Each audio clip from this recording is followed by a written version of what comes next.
Well, we've had our go-kart race in Dordrecht, and now we're off up the rivers and the canals towards Amsterdam. But first we have to go past Rotterdam, and before we get there we've got this big road bridge to go under. The bridge is opening just for us.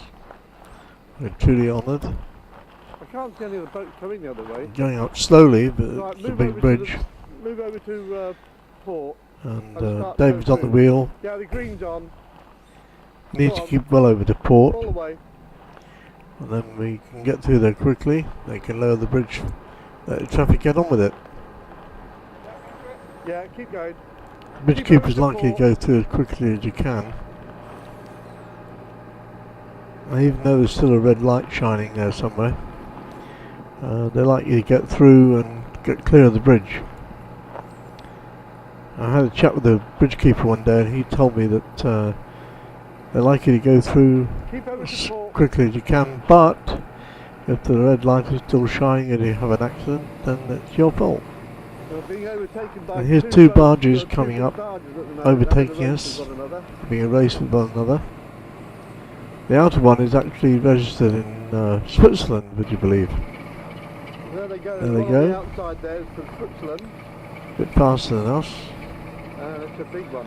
And the outer one there is overtaking the one nearest to us. And here is a sight that you will never see anywhere else. The biggest landlocked ship you've ever seen in your life. Enormous. Look at the blue funnel there. And although it looks like a ship, it's actually a distribution depot. Along the canal banks here, or river banks I should say, because it's more of a river than a canal. Some lovely sights, lovely houses, a lot of industry. There's a bit of shipbuilding work here. Unusual looking boat. Something rather specialised, no doubt. And that enormous shed there is actually a shipbuilding shed.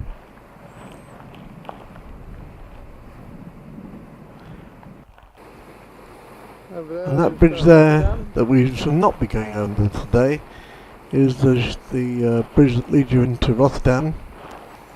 And we're looking at now some of the modern buildings around the edge of Rotterdam.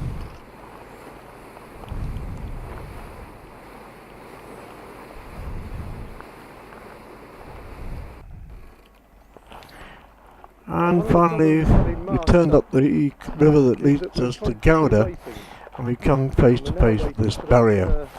The enormous construction you can see there is actually a flood barrier, and just to the left of it there's a little lock, or quite a large lock in fact, and you can see one of the boat waiting to go through there as we are. And while we're waiting we can look at some of the very pretty houses around here. And we're waiting for the man in that tower to make up his mind that it's time to switch the red light off and give us the green. We may have to wait for some time.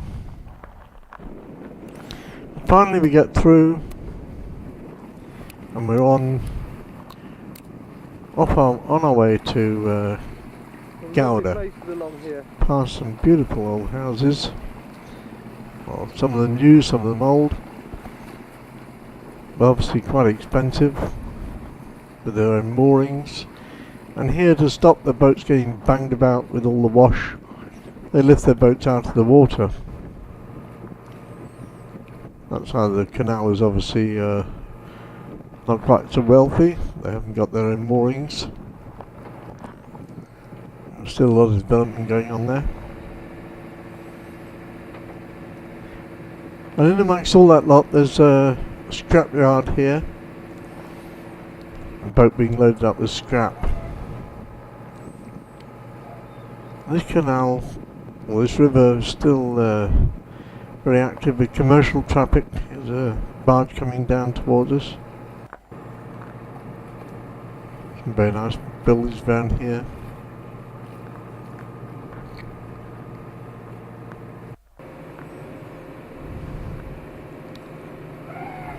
More commercial traffic.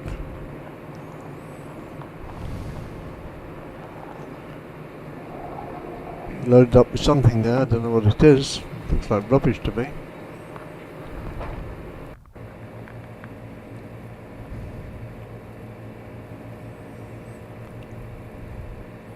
Another big barge coming down.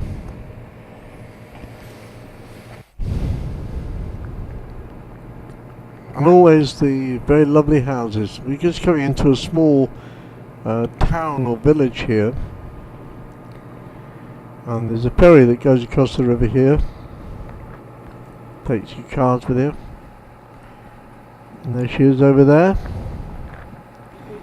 Pulling out just as Davey comes up towards her. You've got one car on. And if you drive on, you have to reverse off. Because she only loads from one end. This little town just outside Rotterdam. Oh, we're in Gouda now, and it's one of the streets. And you can see it's a lovely street lined with trees and the water. Oh look, and there's Norcella. Right in amongst all the trees and everything. It's a lovely spot, and it's a beautiful day, clear blue sky, not a cloud in it. And David's having his lunch in the wheelhouse.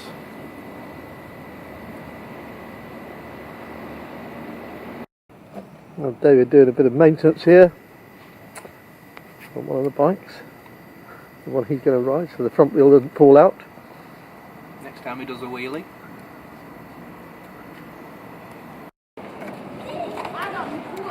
Well, this is the main square in Gouda. There's the statues. And who do we have coming along here?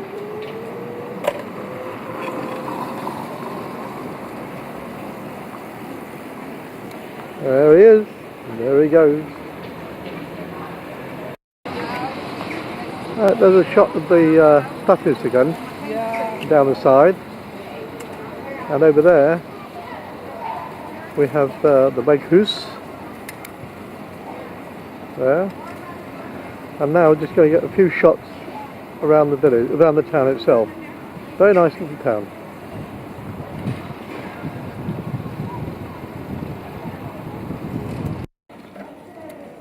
This is a little cheese shop, excellent place. All the Gouda cheeses.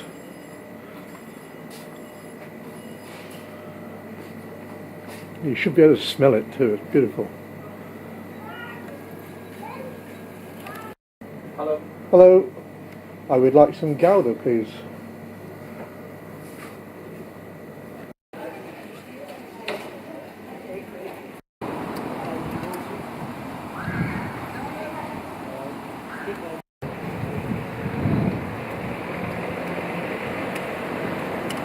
What do you think of it, David? Say again? What do you think of it? Pretty? Very nice. Lots of interesting architecture as well. Yeah.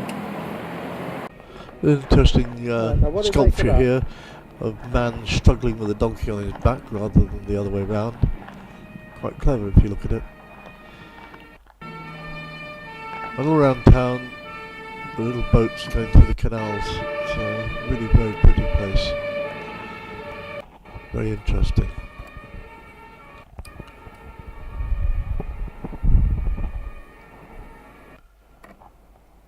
A fine old windmill under repair, restoration, and some of the old Dutch sailing barges along there.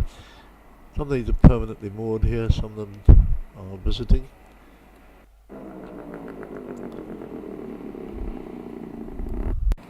We'll just take one last look along the canal that we just cycled along, and look across there to the spire of the main church in the town. It's interesting because this church has a lovely chime, and so does the stadhuis.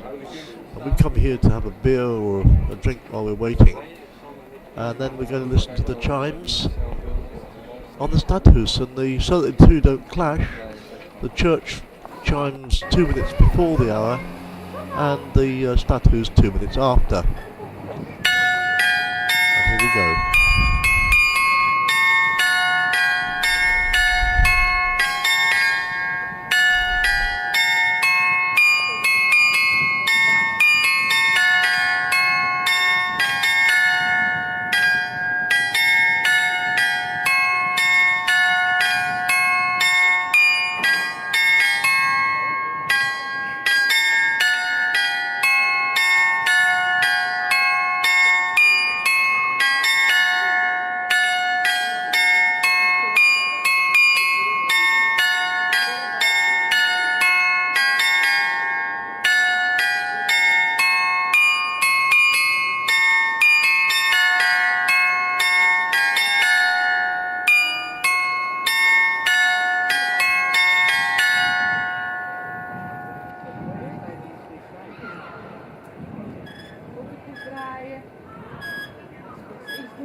This is a close-up of the front of the Weghuis, where it's now a cheese museum. It's where they used to weigh the cheeses and the other goods that went through the town. And next to it, the white building there to the left-hand side was a hotel, and one of the conditions was it was not allowed to be higher than the Weghuis. Anyway, we've had our beer, we've listened to the chimes, and David's bringing my bicycle over.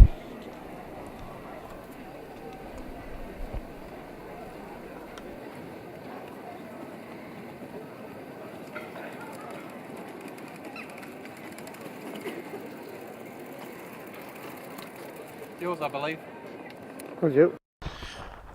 There's always something that needs doing on a boat, and a few years ago I had a forestay rigged on for a cutter sail. But in actual fact, I don't need it because I've now got the Yankee, and the forestay was getting in the way. So David volunteered very readily to go up the mast, which he seemed to enjoy doing because he'd done it before, and take it off for me. So with him climbing up there like a little monkey, and me taking a slack up on the halyard, he went up in the bosun's chair to the cross trees. And eventually he did get there, as you'll see. I think Helen McCarthy did it a bit quicker.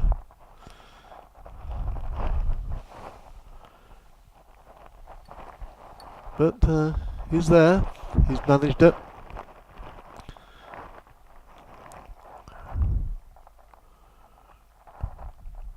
I now have to suss out what tools he needs. Once he's decided what tools he needs, I'll go and get them for him. In the meantime, I'll make sure he doesn't fall down, so put the line on the cleat.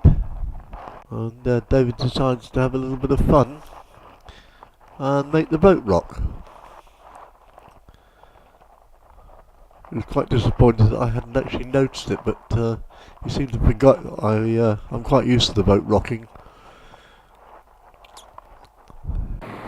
Well, the next morning we left Gouda as early as we could, which meant waiting for the bridge, and that's the first bridge opening for us now. And we passed through there, make a 90-degree turn, and we're immediately faced with our second bridge.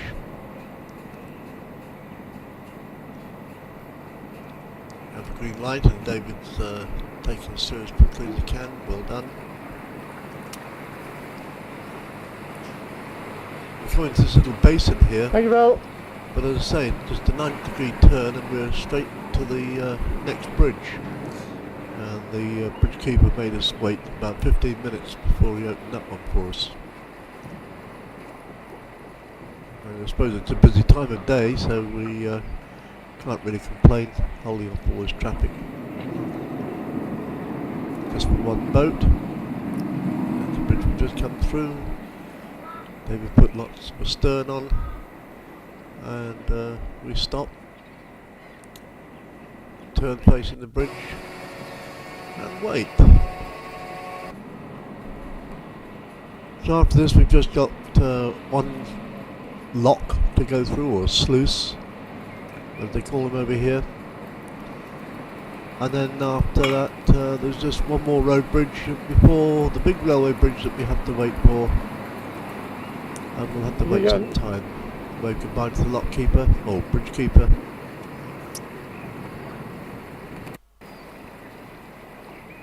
Off across this small basin and straight into the lock that will take us out into the main canal. There it is. Right.